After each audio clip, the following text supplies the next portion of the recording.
welcome to Storyboard. I'm Shibani Gharat. In an exclusive conversation, we are catching up with the captain of the Indian women's cricket team, Harmanpreet Kaur, on the sets of an ad film shoot for CEAT. She is speaking to us about how the future of women's cricket looks promising with increased viewership and brand interest for the sport. And then we are also catching up with CEAT CMO Lakshmi Narayanan B on how the brand is betting big on the cricketing season. In a special conversation on Storyboard this week, we are catching up with the Indian women's cricket captain, Harmanpreet Kaur. Welcome to CNBC-TV18. Thank you so much. Thank you. We are meeting on location on a CEAT's shoot. Tell us about your experience of this shoot. Well, I'm with CEAT since 2017, and it's my longest association with any brand, and I'm so grateful that today I've got this opportunity where we are doing scooter tires shoot, and I think I'm so happy that CEAT understood the psyche of today's customer. We always talk about equality, and I'm doing something which I love to do. I'm riding a bike, and we have always seen men doing that, and today I have got this opportunity where I'm riding a bike, and it's a great experience for me, and I'm loving this opportunities. First time I'm shooting on the road, and it's a new experience, and we all are having fun. So you do ride a lot of bike back home? Yeah, I love to ride, but the only thing is, now because as a professional cricketer, I just avoid because it's little risky, and today that's what we are showing, that CEAT, they are so special, and you can trust them. It's a thing that we are meeting on a brand shoot, and a lot of brand interest has happened for women's cricket over the past 1 or 2 years. A clear shift that we have seen. Tell us, how does it really help also, the game of cricket and women's cricket reach newer heights and reach greater audience? I think nowadays, we have more viewership. Most of the games are live, and we are also as a cricketer enjoying that, because earlier, hardly we got opportunity where people can see us on the TV, and now that thing is there, and we all are having fun. And I think that is something as a cricketer we were always missing, and we are enjoying this moment because we were waiting for this moment for longer time, and good to see that so many brands are coming and approaching to us. And there is a whole new league now for women's cricket. Do you think it will do the same as what the men's league did for men cricketers? I think as a cricketer we always want to have as many matches we can get, and nowadays for us it's a good thing. We are getting so many match experience, and that is the reason women cricket is growing day by day, and I'm so happy that nowadays we are so busy, we are playing cricket back to back, and it's a great achievement for all of us. Do you really see the gap closing between men's cricket and women's cricket? Yes, definitely. Nowadays, the biggest change which we have seen in women cricket, that we are getting the equal payment, and I think that is something which is so positive, and it's good to see that women cricket is growing, and BCCI giving us so much support, and I think that's what you want as a women cricketer, that people will come and appreciate you, and I'm so happy that nowadays things are changing for us, and I'm pretty much sure in the upcoming future we will see a lot of changes in women cricket. What is your wish list for the game in the coming days? See, we just want to play more matches, and as a cricketer nowadays we are getting, and that's what we were hoping, that as many matches we will get, and our game will improve.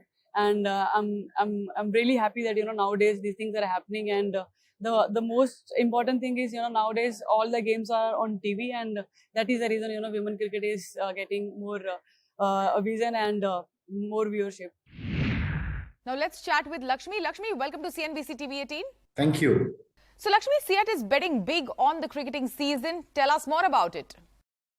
Definitely. I think CEAT has been associated with cricket since 1995. I think it's also been a bit of a passion. I think decisions have been on cricket have been led by heart. But as a brand, also it makes sense for us to kind of be present on cricket. You're able to reach across to a large audience and tell very interesting stories. So that's the best bet for us. Lakshmi, you are also the strategic timeout partner to Women's Premier League, which is happening for the first time this year. Tell us about your interest in women's cricket and the opportunity that it presents. I think we're very, very proud, first up, to be associated with Harmanpreet Kaur. We've been associated with her for more than 6 years now. Diversity and inclusion has been a part of the organization's culture. And our leading plant, for example, in Chennai, has about 25% workforce with being completely gender diverse. I think that's the larger story, and definitely investment in WPL is an extension of our investment in IPL. I think CEAT strategic timeout has been one powerful association, and it was natural for us to kind of extend it to WPL as well. And also, if you can share a bit more on the kind of opportunity that women's cricket presents for a brand such as yours. Two things. First up, I think clearly for us, reaching across to a larger audience, we clearly saw in the IPL as well, it brought in a lot of new fan base, and we expect the same thing to happen here as well. Also, with more women drivers on road, we also see that a lot of our products are very much related to everyone in the country. We see a lot of relatability also falling in place.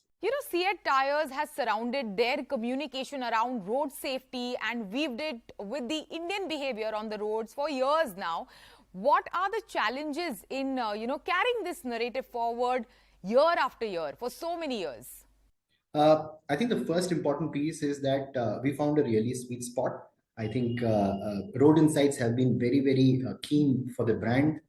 We've been able to convert it into powerful stories. At the end of the day, tires have to take a lot of challenge on road, right? And the more you're able to kind of create stories which are relatable, I think it works for the brand. So I think I look at it more as an opportunity, and that's how the brand has been dealing with it for more than a decade now. Also, what according to you is the most amusing Indian behavior on the roads? I think for me, the most amusing part has been something that, you and I have also done on road. It's like, just literally asking people to literally, hug the cow. It's something which is very natural for all of us. One wants to cross the road, one wants to kind of step aside. You tend to do that. And I think, and all of us are rock stars on the road, I mean, at the end of the day. And that's what we kind of used in our previous campaign as well. So it's very natural for us to do that. And for a brand like CEAT to kind of pick it up and build it into a campaign, fantastic. Lakshmi, if you can throw in some light on the key trends in the auto sector, do you look at this entire EV push as a great opportunity? I think EV is a huge opportunity. You kind of mentioned it. CEAT as a brand is clearly prepared, either both from the product space as well as opportunity from a point of view of leading this particular trend. We are prepared on the two-wheeler front. We have been now partnering with multiple original equipment manufacturers. We have greater than 50% share of business as far as this particular category is concerned. We've kind of made our forays into the four-wheeler. We are completely ready with the commercial vehicle application for EVs. We are in fact the first one to actually also be certified by Tata Motors to kind of enter into the commercial space. So I think lots been happening over EV. Both as an organization, we are totally prepared for it. We have an R&D facility in Frankfurt. That team plays a very important role in this particular category. From a marketeer's lens, I think it's a huge, opportunity waiting for us because consumers are discovering the new vehicles. It's at the end of the day, it's a huge revolution. You had an internal combustion engine, and that's transformed into an electric vehicle. So consumers are more interested in this discovery phase to know more. I think for everyone in the automobile industry, it's a great opportunity for us to kind of talk to consumers. And I think CEAT is definitely looking forward to that. Well, Lakshmi, thank you so much. Thanks for joining us today. It is time for a short break. On the other side, we have Massimo Renin, Global Chief Executive Officer of Benetton, explain the new vision and creative direction for Benetton. Sustainability will be the key of India's growth story. Watch the special episode with the G20 Sherpa, Amitabh Kant, as we discuss how the government is working towards accelerating the energy transition. On Tata Power, sustainable is attainable. At this time, cashless hospitalization is easy. Get details on our network hospitals at www.starhealth.in. Always at your doorstep. As India, the fifth largest economy in the world, steadily moves towards the $5 trillion mark by 2025, the role of chartered accountants become even more critical to leverage India's true economic potential. Watch ICAI presents CA Business Leaders Awards 40 Under 40, only on CNBC-TV18. Presented by the Institute of Chartered Accountants of India. चाचू आज मैं pilot हूँ because you believed in me. Thank you चाचू। I believe in one more thing. क्या? कि तू मुझे एक अच्छी अदरक वाली चाय पिलाएगी। सच्चा दोस्त वही जो आपके बारे में सोचे। Personal loans from IDBI bank. Bank ऐसा, दोस्त जैसा। Berger long life flexo. इसका फ्लेक्सिबल फिल्म न सिर्फ क्रैक ढके बल्कि फंगस से भी प्रोटेक्शन दे। घर शानदार, इज्जत बरकरार। Berger long life flexo. Welcome back. After 30 years in the country, iconic fashion brand Benetton is on a mission to bring back its cool quotient and chart a new growth trajectory. During a visit to India, Massimo Rennan, Global Chief Executive Officer of Benetton Group, got into a conversation with Storyboard 18's Dilshad Irani to explain the new vision and creative direction for Benetton and the transformation of the legendary brand. Listen in to find out how Benetton is planning to become bold and cool again. Hello and welcome to Storyboard 18, Massimo. It's lovely to have you on the show. Hello, it's my pleasure, and thank you for... And welcome to India. This is your first trip to the country. I'm so delighted to be here, so I'm very happy. Brilliant, brilliant. So let me just ask you straight off the bat, right? What happened to Benetton? It was one of the most innovative companies, one of the most visionary brands, and something happened. It fell out of fashion, it felt out of touch. It was perhaps not as fast fashion and not competitively priced. So when you came in almost 3 years ago, at the start of the pandemic, when, the lockdowns were coming into place and it was a difficult time. So when you stepped into the company with the mandate to turn it around, what did you decide to fix first? Right, so first of all, we have to say that when I started my journey in Benetton, of course it was a very tough moment, and at that time all the stores were closed due to the pandemic, and all the operations were blocked, and it was not easy to decide what was the priority list, right? But first of all, I realized that we have a very passionate and shareholder, and the founder, the president, Mr. Luciano, told me, look, we have to revamp the brand and remake it cool, as it was cool 30 years ago. Because Benetton is still very well known in every single part of the world, but has been a little bit neglected during the course of the last 30 years, as you said. So we wanted to rebuild this coolness. And the first thing we did was, as always, we started from the product, because the product is the key, is the core. So we decided to implement a sort of operational system where the product had to have the quality that the customer and consumer were expecting. And we started a lot of initiative regarding that, right? So start putting the product as a center of the new project, and all the initiative of communication, distribution, and supply chain that comes after. Where does India stand in Benetton's global scheme of things currently? And what's the agenda for this trip in terms of, are you looking at, putting in some investments? What are you focused on over the next, say, 2-3 years? Right. So first of all, let me tell you that we are very much satisfied about the new management, the local management we have here. The leadership is very strong. We gave full mandate to the local leader, Ram, to implement a new plan in order to turn around the brand locally, and actually it's happening, and we're very much happy to see that the brand is revamping also locally. You can see these beautiful stores have been restored, and 50% of all distribution stores in India will be refurbished or refit. In 2022 has been already a part of it, and then 2023 the rest. So 50% is a big number. And India is a strategic market for us for many reasons. First of all,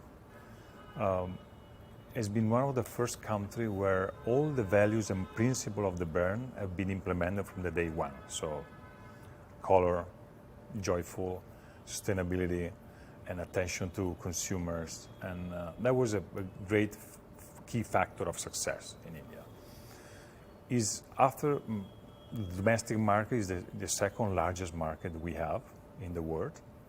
The potential is huge. Indian population is very attentive to fashion, is getting more and more attentive to what's happening around the world. And we believe that all the consumers that we have in India will be profile as the future consumer for Benetton. But have you, so you're not setting any kind of targets right now in terms of the number of stores you're looking at to expand to some of the markets that you're getting into? For instance, are you looking at more tier 2 and tier 3 markets for Benetton? And what formats are you going to sort of look at? If you could just give us a little bit as an insight into what you're thinking. Sure. We're already very well distributed in India. We are present with almost 200 stores, direct or indirect stores. And we are covering commercially a bigger part of India. We don't have an aggressive opening plan for this year because we want to make sure that the message goes to the consumer as more coherent as possible. We want to give a journey to all of our consumers that are entering into the store instead of be present everywhere. We are working very much on as you can see, on the campaign, on the image, on the brand, and this is our focus for this year. And I would say that we are getting more and more premium, not in terms of price, but in terms of perception of consumers, which is our main focus. So we don't want to be a competitor in a battle where the price is key. We want to be a competitor in the perception of the consumer, where they want to, find an added value in our product. Who's Benetton's consumer today, and how are you sort of talking to them, addressing them? Well, first of all, we have a core consumer that we don't want to miss and we don't want to lose. And this is a consumer that is with us for many years. He recognizes himself in the values of the company and the brand. And we don't want to substitute him with the Gen Z consumer or with another generation of consumers. Of course, we want to stretch the profile and the portfolio of our consumer. How? We believe that new generation are the ones that will be more in target for the direction that we are going into. For example, we're increasing more and more the sustainability products we have into the stores, and the quality of our garments, and we see that new generation are much more attentive on what we do in these extents, right? So. Influencers for us are an amplification of our message, but they are not the final destination. We don't want to go through them because they give more awareness of our brand.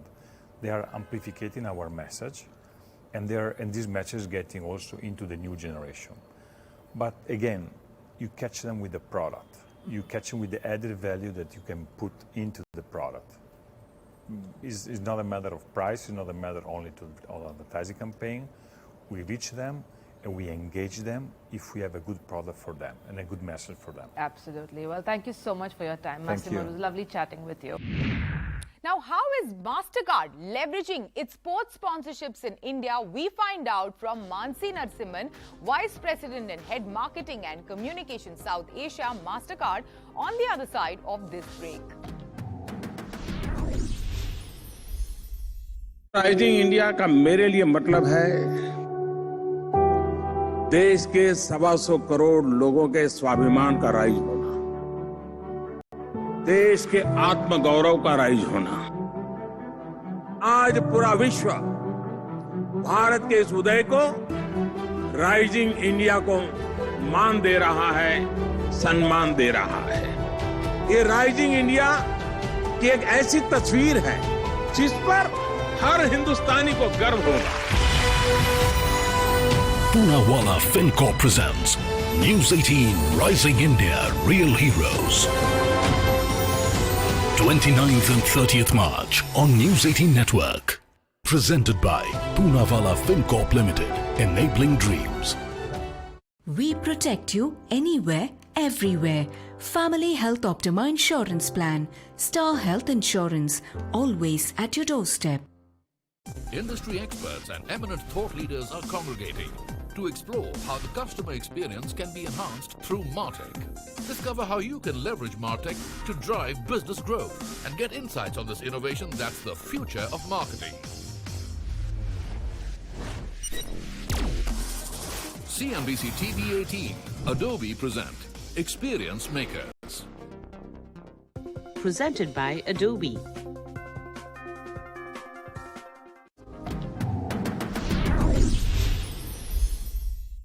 Welcome back. Tapping on to consumer passion points, sports. Mastercard has been globally associating with sporting properties, and recently the brand has also taken keen interest in sports beyond cricket in the country.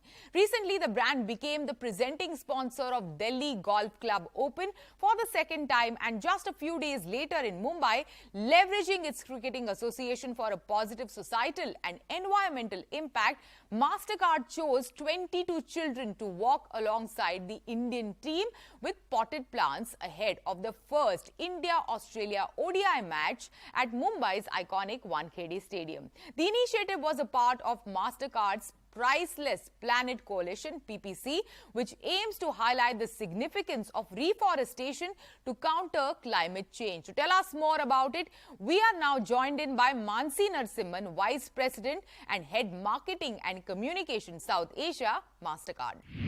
Mansi, welcome to CNBC-TV18. Lovely to be here. Thank you so much for having me.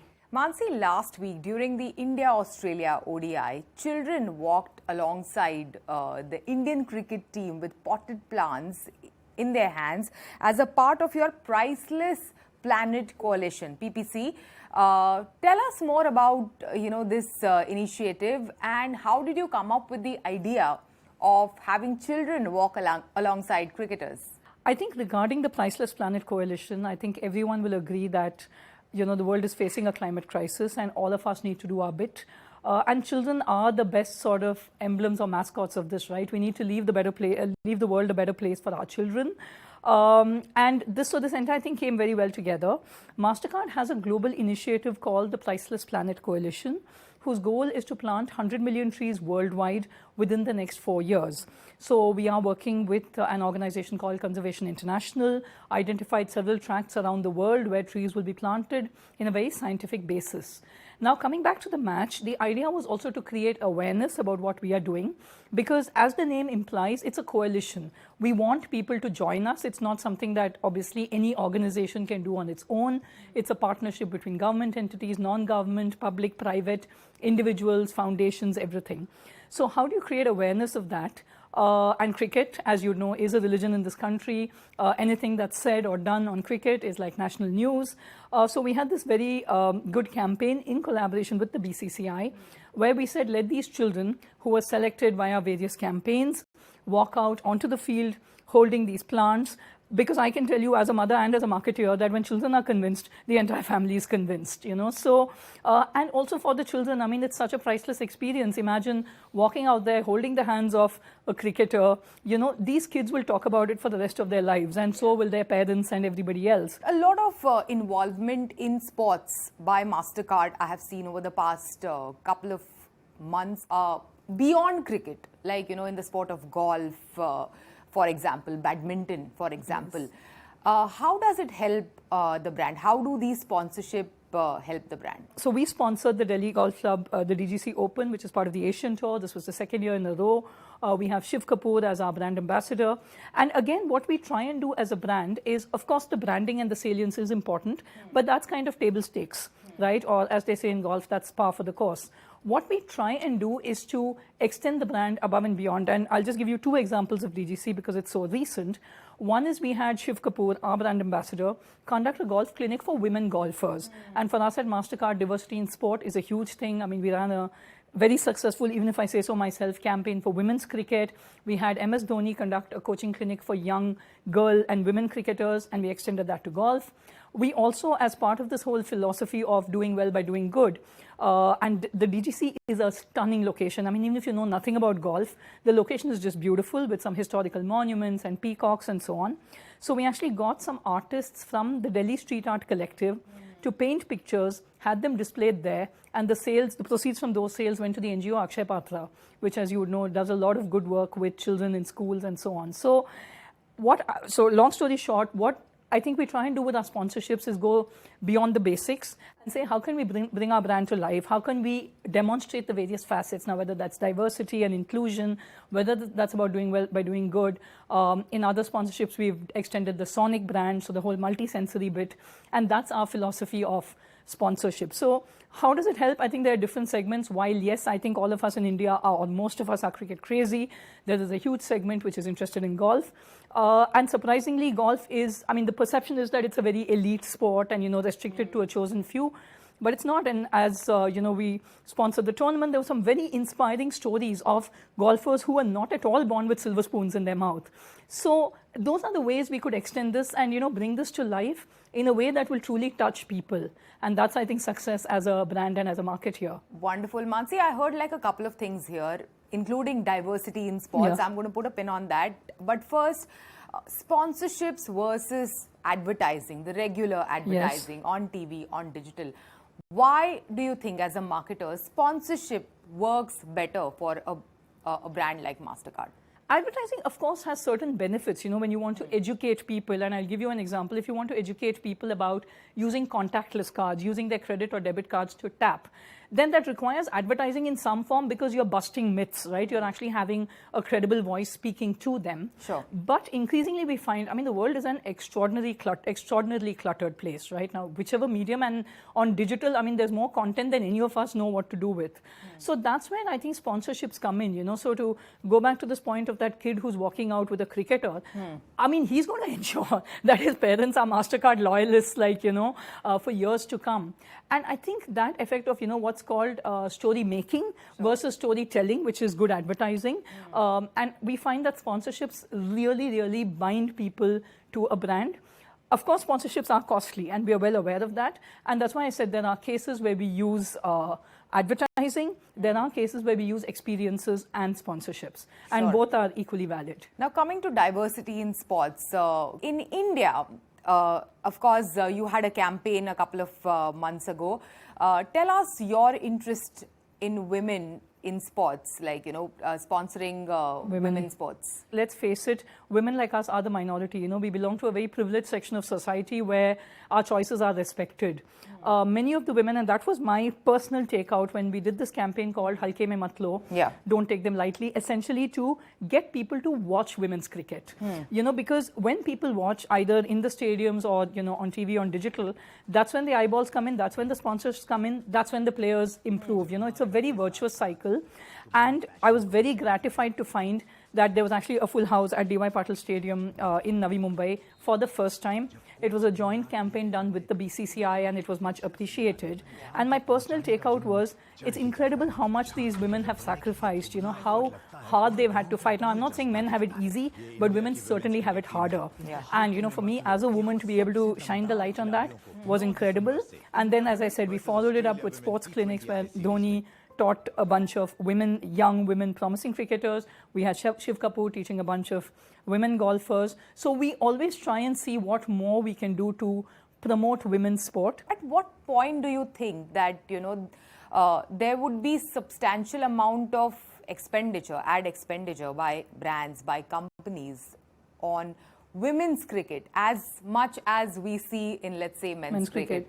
See, I think it will take some time for absolute parity to emerge, but I think there's a certain threshold, or there is that critical point or that tipping point where it becomes viable for advertisers to put in their money behind a women's sport, and that comes with viewership. So as I said, it's a bit of a chicken and egg. You've got to have brands and companies and organizations invest to build up that viewership, to create that popularity. And when that happens and the eyeballs come, then automatically the sponsors come, right? Why would a brand say no to a large audience watching and a lot of engagement? At this point, I have to ask you then, what made you take the plunge or, For women's cricket? Yes, for women's cricket. Well, so I think it was a couple of things. One, as part of the BCCI sponsorship, we got access to the entire, the entire gamut of players and matches. And as we've engaged in conversations, this is a huge goal of the government and the BCCI to promote women's sports. So it was kind of a meeting of the minds, So as Mastercard, we've had this legacy of doing a lot of work on women's sports. And I think the team really put together something that worked with and the BCCI, it was an absolute partnership, that we brought the idea, they gave us the access. And it was just, it kind of, a lot of things just fell into place. Thank you, Mansi. Thanks for joining us today and sharing these insights with us. Oh, my pleasure. Thank you so much for having me. With that, it's a wrap on Storyboard this week. You can catch all of our content on Facebook, Twitter and YouTube. Thanks for watching. We will be back same time next week. See you soon.